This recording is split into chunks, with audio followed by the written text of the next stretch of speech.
तो स्वागत है आप सबका हमारे नए वीडियो में। इसमें हम महायोगी गुरु गोरखनाथ यूनिवर्सिटी के रचना शरीर पेपर 2 के लिए मॉडर्न पार्ट के लिए मोस्ट इंपॉर्टेंट टॉपिक और मोस्ट इंपॉर्टेंट क्वेश्चन देखने वाले हैं। इसका मतलब है कि अगर आपने पढ़ा नहीं है तो एटलीस्ट आपको इतना तो करना पड़ेगा ही। और जैसा कि आप सबको पता है कि रचना शरीर पेपर फर्स्ट का एग्जाम हो चुका है, जो कि मॉडरेट लेवल का था। यदि आप लोगों का पेपर बहुत ही अच्छा हुआ है तो उसके लिए कंग्रेचुलेसन।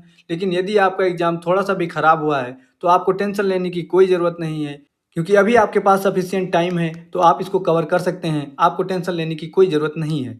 तो सबसे पहले हम देख लेते हैं कि हमारे सिलेबस में है क्या।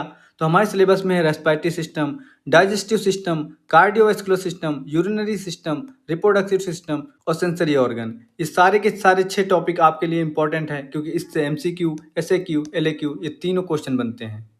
आगे बढ़ने से पहले मैं आपको बता दूं कि एनाटॉमी के पेपर में डायग्राम बहुत इंपॉर्टेंट है, साथ ही पॉइंट वाइज लिखना। पॉइंट वाइज लिखना बहुत ही इंपॉर्टेंट है, क्योंकि सीन ये है ना कि जो एग्जामिनर होता है उसको बहुत सारी कॉपी चेक करनी होती है।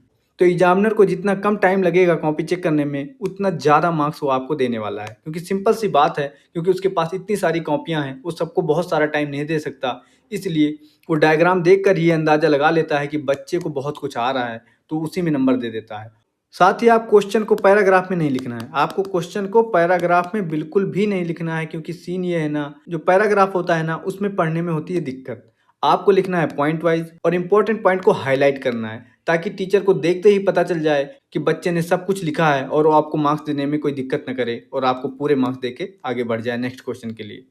तो सबसे पहले हम देखते हैं सिलेबस के बारे में। तो एनसीआईएसएम के अकॉर्डिंग हम सिलेबस देखेंगे, जिसमें हमारा टॉपिक है रेस्पिरेटरी सिस्टम। तो रेस्पिरेटरी सिस्टम में सबसे इंपॉर्टेंट टॉपिक है ब्रोंकियल ट्री। नेक्स्ट है differentiate between right lungs and left lungs, border, surface and lobes of the lungs, root of the lungs. ये सभी लंग्स के इंपॉर्टेंट पॉइंट हैं। ये सभी लंग्स के इंपॉर्टेंट पॉइंट आपको कवर करके जाने हैं। साथ ही आप इसके डायग्राम की भी प्रैक्टिस कर लेना, क्योंकि डायग्राम आपने बना दिया तो आप इसमें से कम भी लिख सकते हैं तो चलेगा। नेक्स्ट है ब्रोंकियल सेगमेंट। ये डीके का टॉपिक है, लेकिन एक बार थोड़ा सा देख लेना। नेक्स्ट है ट्रैकिया। ट्रैकिया बहुत ही इंपॉर्टेंट है, इसके आपको डायग्राम, फीचर्स आपको करके जाना है। लैरिंग्स भी इंपॉर्टेंट है, तो लैरिंग्स आपको पढ़ना है, उसके एक्सटर्नल फीचर्स पढ़ना है, लैरिंग्स के रिलेशन आपको पढ़ने पड़ेंगे। तो नेक्स्ट टॉपिक है प्लूरा। इसको आपको अच्छे से करके जाना है। इसमें जो विसरल और पैराइटल, ये जो प्लूरा है, इसके बीच डिफरेंस आपको करके जाना पड़ेगा, क्योंकि ये बहुत इंपॉर्टेंट है, ये एग्जाम में आता भी है। नेक्स्ट हमारा टॉपिक है डाइजेस्टिव सिस्टम। ये बहुत ही इंपॉर्टेंट है, क्योंकि इससे LAQ SAQ में से कुछ ना कुछ तो आने ही वाला है 100%।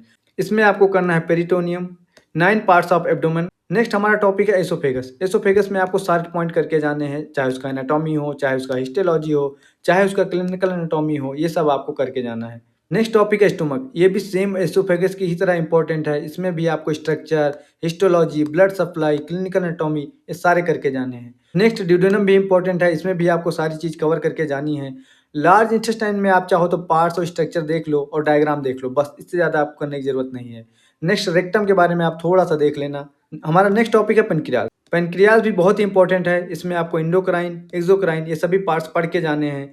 साथ ही लीवर, लीवर तो बहुत ही इंपॉर्टेंट है। लीवर तो आपको करके ही जाना है। साथ में उसके जितने भी डायग्राम है, चाहे एनाटॉमी, चाहे पोस्टीरियर व्यू, चाहे एनाटॉमी व्यू, सब आपको करके जाना है। इसमें आपको उसके क्लिनिकल एनाटॉमी, एक्सटर्नल फीचर्स ये सब करके जाना है। और डायग्राम तो मोस्ट इंपॉर्टेंट, इसको आप करके ही आना है। इसको आपको बनाना है कैसे भी करके। स्प्लीन भी आप पढ़ लेना, स्प्लीन भी इंपॉर्टेंट है। इसमें भी आपको ऐसे ही कर लेना लीवर की तरह ही, लेकिन सैलिवरी ग्लैंड इसमें आपको थोड़ा सा ही पढ़ना है, इतना इंपॉर्टेंट नहीं है। आप केवल टाइप्स, नाम वगैरह पढ़ लेना, वो हो जाएगा। डायग्राम में ऐसा भी नहीं है कि आपको बहुत सा टाइम स्पेंड करना है। आपको डायग्राम में टाइम स्पेंड नहीं करना है। आपको केवल डायग्राम बनाना है फ्री हैंड से, फ्री हैंड से और रफली डायग्राम।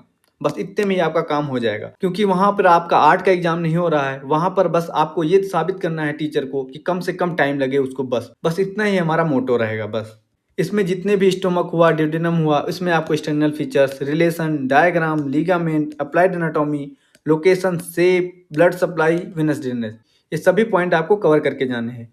नेक्स्ट है कार्डियोवैस्कुलर सिस्टम। इसमें आपको करना है पेरिकार्डियम, उसकी क्लिनिकल एनाटॉमी। हार्ट का करना है एक्सटर्नल फीचर्स। हार्ट का डायग्राम आप बना लेना, एक दो बार प्रैक्टिस कर लेना, क्योंकि हार्ट का डायग्राम आपको ट्रिक वगैरह भी यूट्यूब पे मिल जाती है कि डायग्राम कैसे बनाना है। तो आपको अगर दिक्कत हो रही हो तो आप एक बार देख लेंगे तो आपको आसानी से बना पाएंगे। नेक्स्ट हार्ट का आपको internal features, chambers, wall, auscultatory areas और अप्लाइड एनाटॉमी ये सब करने हैं। हार्ट की आपको मेजर आर्टरीज और वेन्स की सप्लाई भी देखनी है।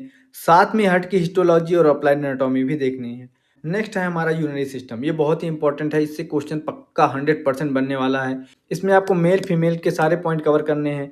तो यूरिनरी सिस्टम में आपको सबसे पहले करना है कंपोनेंट ऑफ यूरिनरी सिस्टम। ये पॉइंट आपको 100% करना ही है, क्योंकि अगर आपने ये कर लिया और मान लो आपको एग्जाम में किडनी आ रहा है, यूरेटर आ रहा है, यूरिनरी ब्लैडर आ रहा है और यूरेथ्रा आ रहा है, लेकिन आपको इसमें कुछ ज़्यादा आ नहीं रहा है, तो आप सबसे पहले कंपोनेंट ऑफ यूरिनरी सिस्टम लिखेंगे। उसके बाद आपको kidney, ureter, urinary bladder, urethra इसके बारे में भी लिख देंगे, तो आपका पेज कवर हो जाएगा और आपको अच्छे मार्क्स मिलेंगे। नेक्स्ट इन सभी टॉपिक का आपको हिस्टोलॉजी, क्लिनिकल एनाटॉमी ये सभी करने हैं और साथ में इनका इंपॉर्टेंस भी करना है। हमारा नेक्स्ट टॉपिक है रिप्रोडक्टिव सिस्टम। इसमें आपको मेल रिप्रोडक्टिव सिस्टम का एनाटॉमिकल स्ट्रक्चर, साथ ही उसको आयुर्वेद में क्या बोलते हैं ये भी आपको अच्छे से करना होगा। मेल रिप्रोडक्टिव सिस्टम में आपको testis, scrotum, epididymis, ductus difference ये इतने टॉपिक तो आपको 100% करने ही है।